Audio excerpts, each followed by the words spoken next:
नमस्कार। विद्या न्यूज 9 में आपका स्वागत है।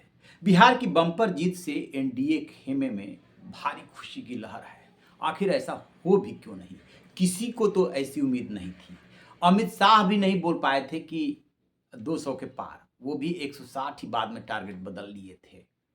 और नीतीश कुमार के तो क्या कहने। विपक्ष अब इस बात को लेकर के मायूस तो है, लेकिन साथ में वार भी कर रहा है कि रिश्वत देकर के ये जीत हासिल की गई। कैसी रिश्वत? जो महिलाओं को 10,000 रुपये अपना रोजगार करने के लिए लोन दिया गया, उसको रिश्वत बता रहे हैं। इसके साथ ही देश के 7 राज्यों की 8 विधानसभा सीटों पर भी चुनाव हुए। कांग्रेस की झोली में भी 2 आए, बीजेपी के भी आए, लेकिन एक विधानसभा सीट ऐसी है जिसने कि बीजेपी के खेमे में पैदा कर दी है मायूसी। जी हाँ, मैं बात कर रहा हूं राजस्थान के झालावाड़ के अंता विधानसभा सीट की। बीजेपी की ये सीट थी और छीन ली है कांग्रेस ने। वो भी अशोक गहलोत और सचिन पायलट जैसे 2 धुर विरोधियों ने मिलकर के ये काम किया है। और बीजेपी की वहां पे सरकार है, भजनलाल शर्मा मुख्यमंत्री हैं। ये क्षेत्र है वसुंधरा राजे के बेटे दुष्यंत सिंह का लोकसभा क्षेत्र, उसी के अंतर्गत ये सीट भी आती है। लिहाजा भजनलाल शर्मा जो सीएम है, उन्होंने वसुंधरा राजे को हर कदम पर विश्वास में लिया। शुरू में दिक्कत हुई थी कैंडिडेट चुनने को लेकर के कि किसको बनाया जाए, लेकिन कहा यह जाता है कि वसुंधरा राजे की सहमति से ही बीजेपी के कैंडिडेट जो है वो तय किए गए, मोरपाल सुमन, और चुनाव लड़े। कांग्रेस ने उतारा अपने पूर्व मंत्री प्रमोद जैन भाया को। पिछला चुनाव लगभग 5-5.5 हजार वोट से ये हारे थे। और यहाँ पर बीजेपी के कंवरपाल मीणा जीते थे, लेकिन एक केस में सजा हो जाने की वजह से ये सीट हो गई खाली। आ गया उपचुनाव, और उपचुनाव बना अग्नि परीक्षा भजनलाल शर्मा के लिए। ये उनकी पहली परीक्षा थी। लगभग 2 साल हो गए मुख्यमंत्री बने थे, और वो अपनी पहली परीक्षा में भजनलाल शर्मा बुरी तरीके से फेल हो गए हैं। कहा यह जा रहा है कि भजनलाल शर्मा और वसुंधरा राजे ने मिलकर के काम तो किया, लेकिन जो वहां के स्थानीय नेता हैं उनकी उपेक्षा की गई। इसमें 2 बड़े फैक्टर रहे। एक तो कि जो स्थानीय प्रभावशाली नेता हैं उनको विश्वास में नहीं लिया गया, उनको साथ में जोड़ा नहीं गया। और दूसरा ये कि एसडीएम को थप्पड़ मारने वाले नरेश मीणा निर्दलीय चुनाव मैदान में आ डटे, और उन्होंने हनुमान बेनीवाल और राजेंद्र गुढ़ा दोनों को एक मंच पे ले आकर के खड़ा कर दिया। खुद तो मेहनत की, दोनों को एक मंच पे ले आकर खड़ा कर दिया। और बीजेपी की ये सीट वो भांप नहीं पाए इस खतरे को, या भांप रहे थे तो कुछ कर नहीं पाए।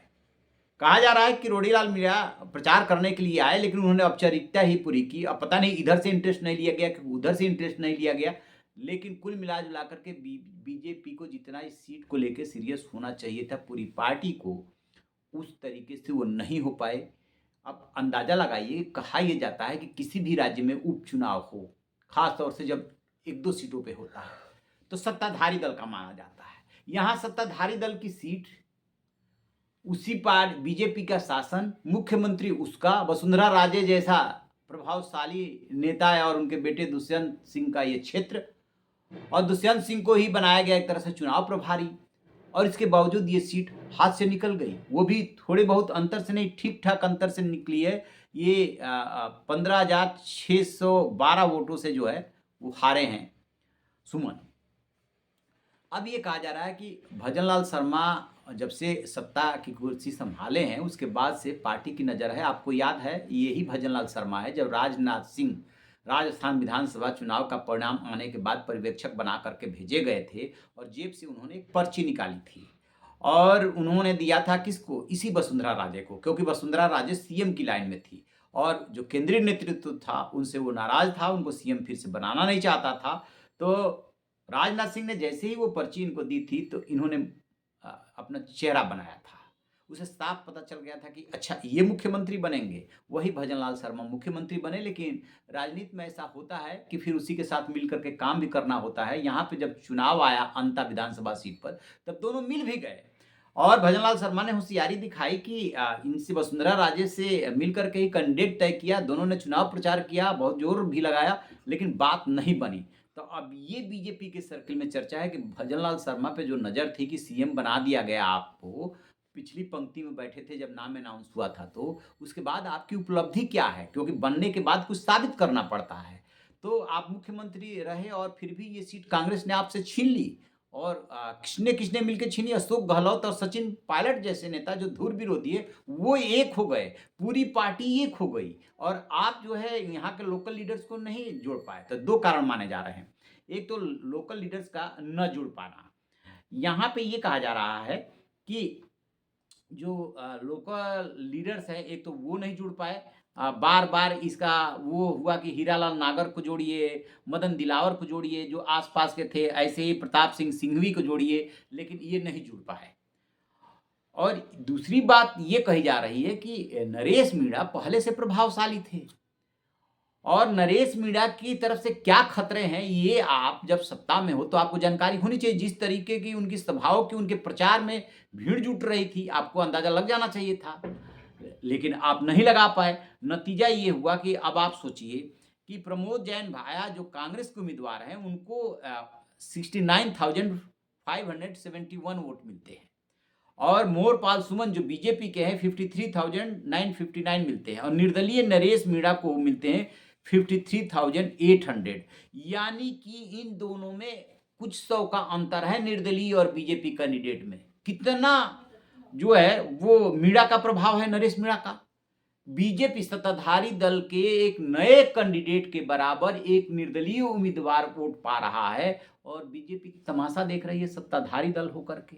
तो भला चर्चा क्यों ना हो? 2 तरह के खतरे थे, एक नरेश मीणा की तरफ से और दूसरा खतरा था लोकल लीडर को मिला करके जिस खतरे को आप खत्म कर सकते थे, वो भी नहीं कर पाए और किसी प्रभावशाली मीणा नेता यानी कि किरोड़ी लाल मीणा का नाम लिया जा रहा है, वो एक आध बार आए फॉर्मेलिटी के लिए, न तो वो दिल से जुड़ पाए और न ही आप मीणा को ले आ पाए कि हाँ, आप आइए, आपको इसी क्षेत्र में रहना। उस तरीके से इन्होंने प्रतिष्ठा का सवाल बनाया ही नहीं या नतीजा ये हुआ कि बाजी मार ले गई कांग्रेस। अब चर्चा हो रही है कि भजनलाल शर्मा से पूछा जाएगा कि तो क्या जवाब देंगे? मुख्यमंत्री रहते हुए एक सीट नहीं जिता पाए और इधर माँ बेटे की भी साख पर बट्टा लगा है।